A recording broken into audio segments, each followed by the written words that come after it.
fade in on the raw, graffiti-streaked streets of Brooklyn's Marcy houses, where a young Sean Jay-Z Carter carved out his dreams against the hum of city sirens and the neon glare of street corner ambitions.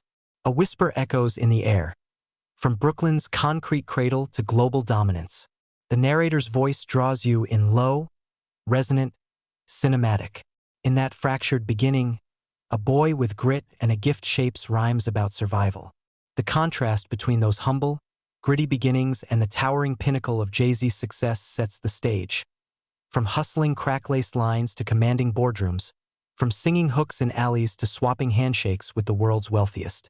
Tonight, we journey through the life of a rap icon turned art-collecting, champagne-popping billionaire. This is the story of Jay-Z, hip-hop's first billionaire, a master of reinvention, a man who turned every setback into a stepping stone. Early hustle, first beats, first fortunes. The first breath of Jay-Z's empire came in rhythm and rhyme. In the mid-1990s, with no major label backing, he sold burned CDs from his car, hustling his way to a deal and forming Rockefeller Records in 1995. The debut album Reasonable Doubt, platinum, raw, revered, set him on the path from street hustler to rap luminary. That same hunger and enterprise fueled his rise. He took control of the company, partnered with Damon Dash and Kareem Biggs Burke, and built a creative and financial engine that would run for decades. His music became the money, each album, each tour, each Grammy. 25 wins, record sales exceeding 140 million, brought more than fame. They were revenue, leverage, brand, credibility. But Jay-Z knew the microphone was merely the spark, not the fuel of his fortune. He stepped beyond music. Emergence of the mogul businesses, brands, and billionaire ascendancy. In 2003, he co-founded Rocawear, a clothing brand with street appeal and mainstream traction. 4 years later, he sold the brand to Iconics for $204 million. Capital he reinvested into more ventures and symbolized the transformation from artist to entrepreneur. Similarly, he acquired 100% of Armand de Brignac Champagne around 2014, investing in prestige, not bubble. That gold bottle became more than bling. It became a badge of status and a high-margin beverage empire. Fresh into luxury spirits, he also launched and sold Dus Cognac stakes. A partial sale to Bacardi reportedly yielded hundreds of millions.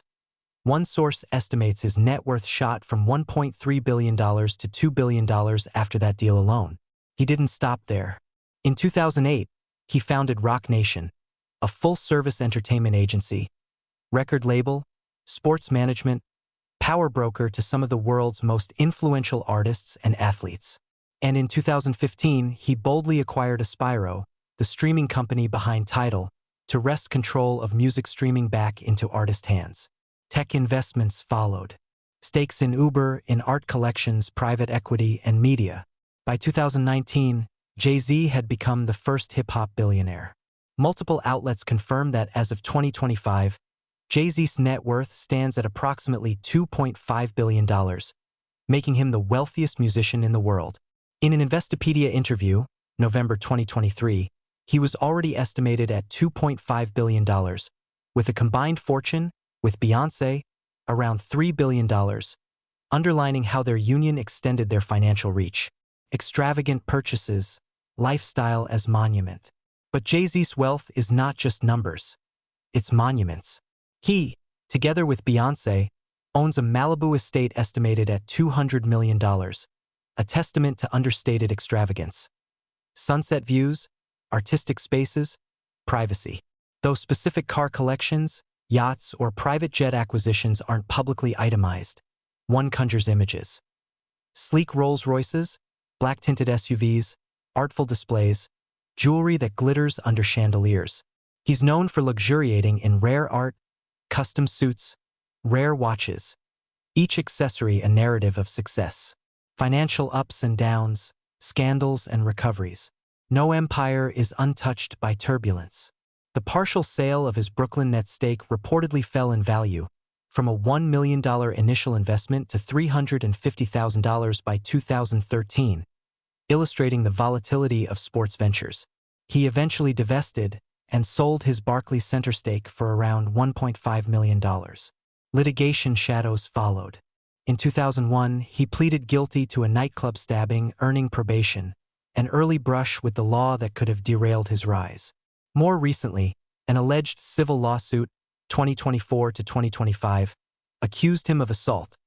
The case was dismissed with prejudice in February 2025, with no settlement. Yet the allegations and public scrutiny mark a dark chapter that tested his legacy and forced him into legal and reputational defense. He's also been sued over the failed gold cologne venture. Parluck's alleged failure to market drove poor sales, seeking $18 million. The dispute, more a financial footnote than empire-shaking, still added stress to the brand builder's portfolio. Reinvention, business mastery beyond music.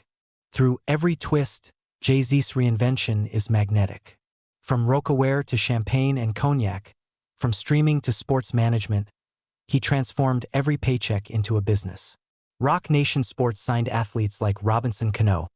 His influence expanded into film and TV, first-look deal with Weinstein Company, and media platforms like Life Plus Times showcased culture, design, aesthetics, a space curated by his tastes.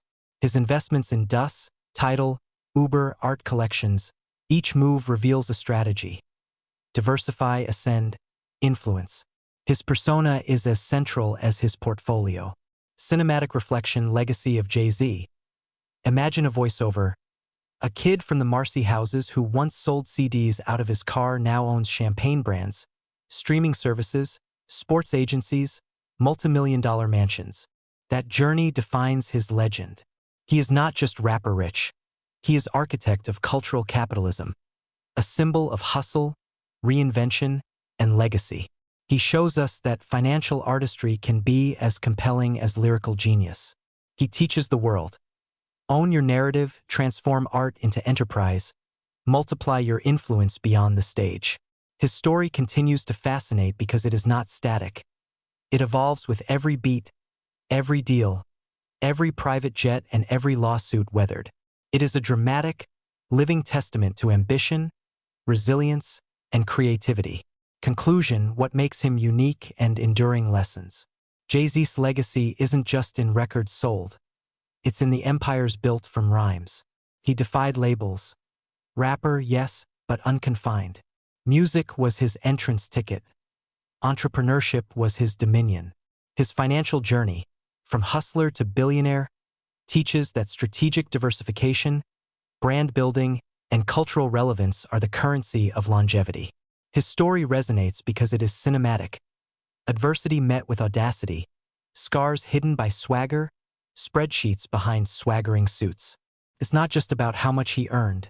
It's how he turned each dollar into influence, each album into an incubator, each controversy into a pivot. And even now, with $2.5 billion in net worth and a legacy that will echo long after the closing credits, Jay-Z remains a blueprint, a rags to riches to richer story that continues to captivate and inspire. Fade out on the flash of paparazzi-studded steps, the amber glow of champagne, the soft trill of a verse. His biography, his empire, his legend.